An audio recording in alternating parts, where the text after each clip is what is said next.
Welcome back to the 30th video, and we will cover while loop in this video. So basically we have already covered in the for loop that how to achieve our goal. So how to really iterate to a data set, how to print something again and again for a certain amount of time, and how to keep doing such things. Now there's a situation too where we want to run a code again and again, and maybe infinite times, maybe a certain long amount of time, but we are not really sure at how many times. So when initially we are not really sure at how many times we want to run something, we can use while loop in such condition. While loop can also be used as for loop, basically to print something or do something, but it has its own advantages. So let's start with the while loop. Hi, and this is Saab Tripathi again, and we will cover while loop in this video. So for understanding while loop, we need to understand that while loop has its particular drawback too. So basically what you need to do in this case, when you are working in the while loop, you always need to mind one thing, that if you are using while true condition, that means you're putting a true there, you always need to make sure that you are breaking the condition too.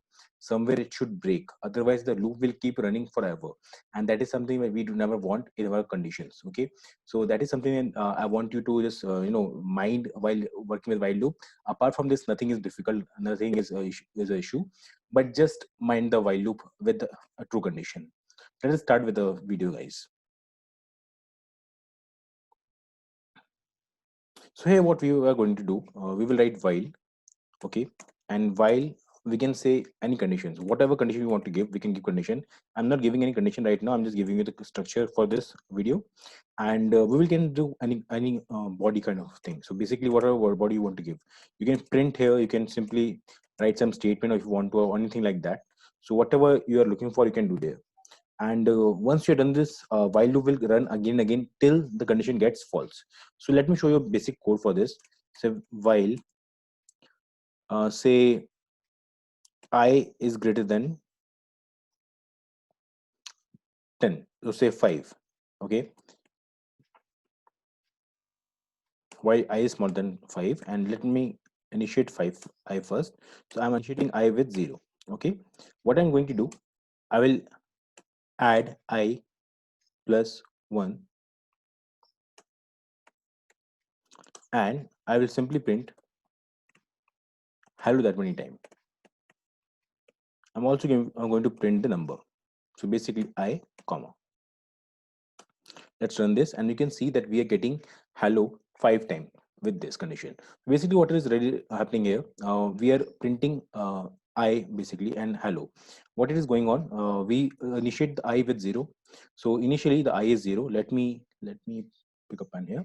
So guys, we are initiating with I with 0. Okay, so I is right now 0. When it goes here, it checks if the I is true or not. For first condition, when I is 0, it will be true.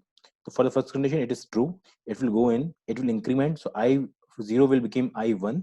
Okay, and here at print it will go 1, and I will replace itself with 1, and it will print hello. Okay, second time again it will go again, the cursor will go to this condition. Okay, again it will run while I is smaller than 0, it will give true. Once it gives true, it will go inside, check, increment the value. So this time the I will be first I will was 1, then I will be 2. Okay, this particular condition is incrementing the I with 1. Okay, every single time it will increment I with 1.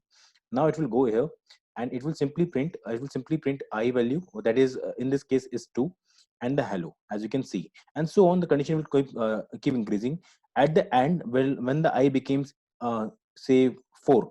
Okay, when I became 4, after the condition when I became 4, it go and checks I is smaller than 4 or not, 5 or not.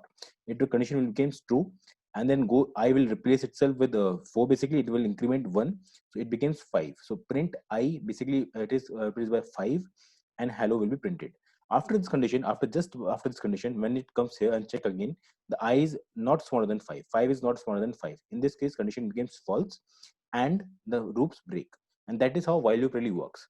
And we can also make a while loop with true condition. I will explain that later, but right now this is how a while loop really works.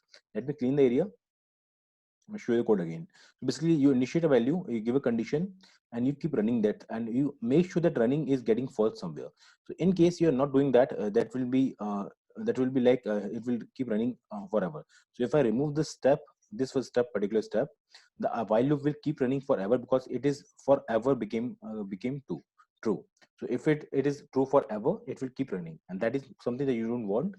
Python has its own ways too. So sometimes it breaks the loop and gives you an error, something like that, or it might give you an error that it is not breaking anywhere.